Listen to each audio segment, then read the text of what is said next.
Pope Francis has denounced the poison of greed driving conflicts in Africa as he began a visit to Democratic Republic of Congo on Tuesday, saying the rich world had to realize that people were more precious than the minerals in the earth beneath them.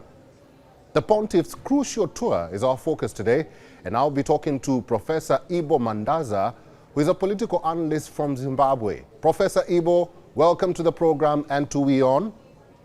Good morning. Now, the Pope says he's disappointed at the West for, quote, choking the continent and plundering Africa in economic enslavement. How would you react to the statements by the Pope? I'm amazed at the poignancy of his statement.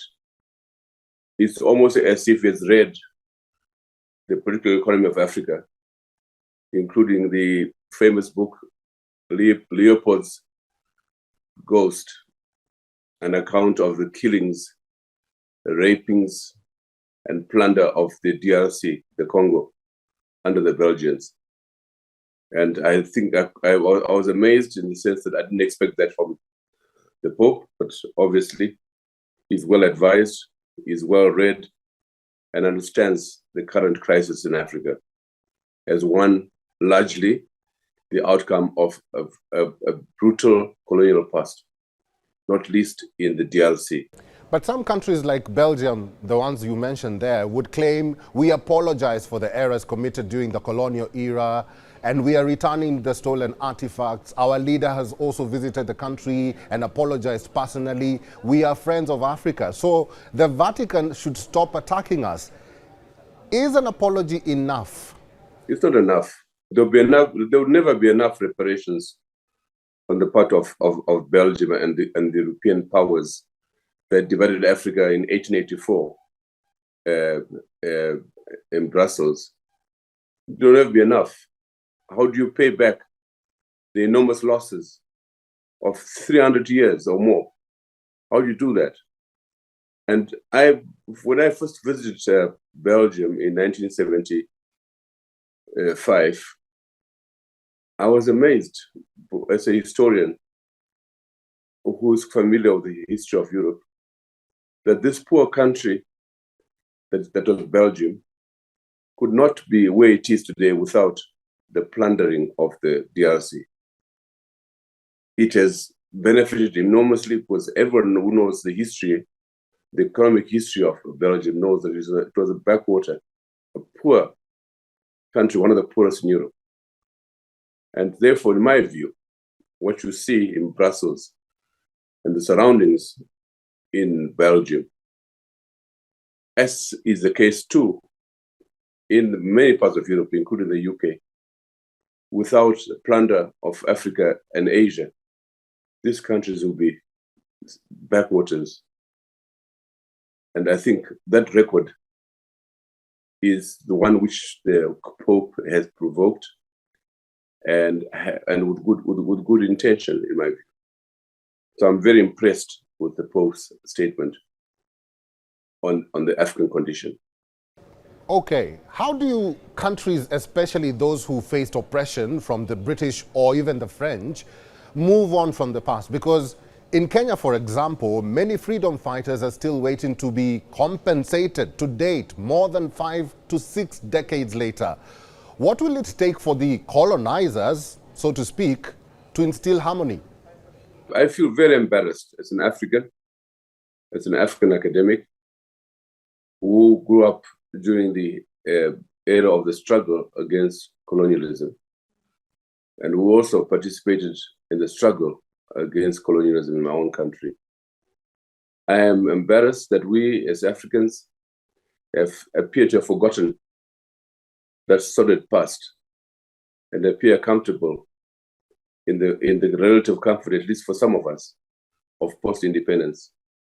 And unlike the Jews who make a lot of noise about the Holocaust, we as Africans have not been able to put on the table, on the global table, the 500 years of European expansionism, colonialism, transatlantic slavery, and indeed colonialism, neo-colonialism as we have it today.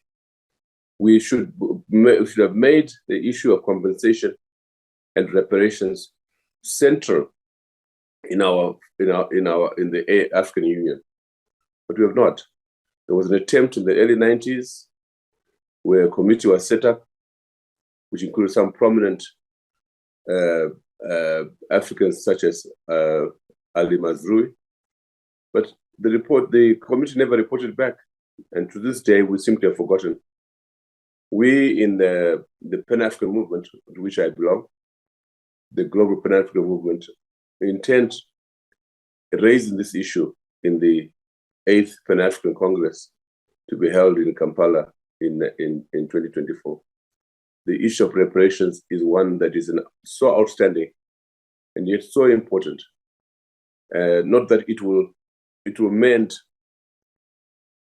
or heal the past, but at least it will remind our future generations of the sordid history of the past 300 years, during which Europe, in particular, has pillaged Africa and many parts of the world. We often forget what a famous African scholar once said, Samir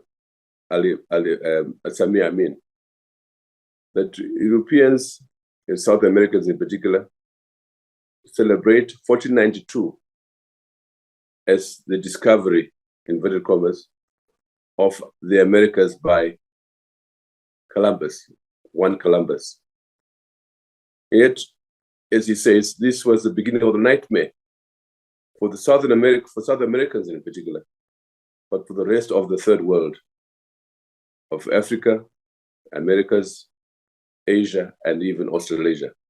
We seem to have forgotten that the globe, the architecture of the global economy, the architecture of the global political economy, is one which has been shaped by plunder on the part of Europeans against other peoples of the world. And I think this... Including Africans. Including Africa, of course. Let me ask you this, sort of moving away from that and talking about the current situation now. After the conflict in Ukraine, various countries like the United States, France, Germany, and even Russia have made inroads in Africa. In your view, what is necessitating this sort of scramble for the continent? Is it beneficial to the continent, or will it be detrimental to the nations in the continent? Of course, it's detrimental. It's a return of the scramble for Africa. It's return of the Cold War being played out in Africa. It cannot be and will not be to the benefit of Africa at all. And it's a reflection on the powerless state of the African condition, on the weakness of the African states, on the poor leadership in Africa currently, especially the emergence of what we call the comprador bourgeoisie. We are quite happy to see our countries being plundered and exploited like never before. A repeat of the scramble for Africa, scramble for its resources. Professor, do you think Africa will ever move on from the past? And how will it do that? Yes, it will.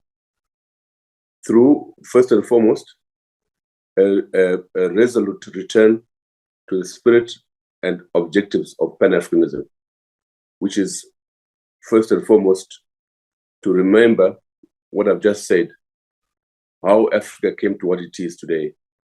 The concept that Africa is a geopolitical concept in the eyes of the Europeans who shaped it and made it what it is today through the 500 years of European expansionism, the trans-Africa trade, transatlantic slave trade, colonialism, and the continued neo-colonial reality that we have in Africa. And secondly, Secondly, out of business and knowledge of the past, we can begin to organize ourselves and our peoples. As the famous slogan of the Pinnacle movement is, don't agonize, organize. I do believe that if we have not organized enough in the current generation, I have no doubt that the future generations of Africa will be more organized and will take up the cudgels, will take up the baton. I'm not here, I'm not a scientist, I'm not a prophet to indicate how that will unfold. But as history informs us, as precedents inform us, there's no doubt that Africa will rise again. Africa will rise again. Professor, I have to ask you this. You've mentioned reparations continuously, and you've also mentioned the return of artifacts. And the UK and also Belgium pride themselves for returning these so-called stolen artifacts, the Benin bronzes, for example. By them doing this, are they doing any justice for Africa, and how should it be taken? It's terribly symbolic, and even bordering on insult. I remember the King of Belgium, was it, visiting the DRC and offering to return the tooth, Lumumba's tooth. I felt that ultimate insult. The symbolic gestures, empty gestures in my view, until the global imbalance is addressed, until the historical imbalance is addressed, until the balance sheet is addressed, we cannot talk about reparations for what has happened to Africa, and indeed much of the third world under European imperialism. All said and done, will these visits by religious leaders foster peace in the continent, or will it take time for any impact to be felt or any change to happen, Professor? As I said earlier on, the visit by the Pope and the statement that he made in the DRC is so poignant and inspiring, in the sense that it reflects the conscience of some in the North. It represents an attempt to begin addressing the past. It is an expression at one level of even apology for what has been done to Africa in particular, and in particular DRC. DRC, perhaps the richest in terms of natural resources in Africa, has been the subject of plunder ever since 1884, when the Belgians arrived, and up to this day, when neighboring countries, African countries for that matter, continue to plunder that country of its resources. I know some neighboring countries have not a single mine in their country, and they're recording high levels of gold production, without shame. This, I'm afraid to say, is as much to be blamed on the Europeans, but also on ourselves, the current leadership in Africa. Thank you very much for talking to us today and for talking to WION World is One. Thank you very much. Thank you for having me.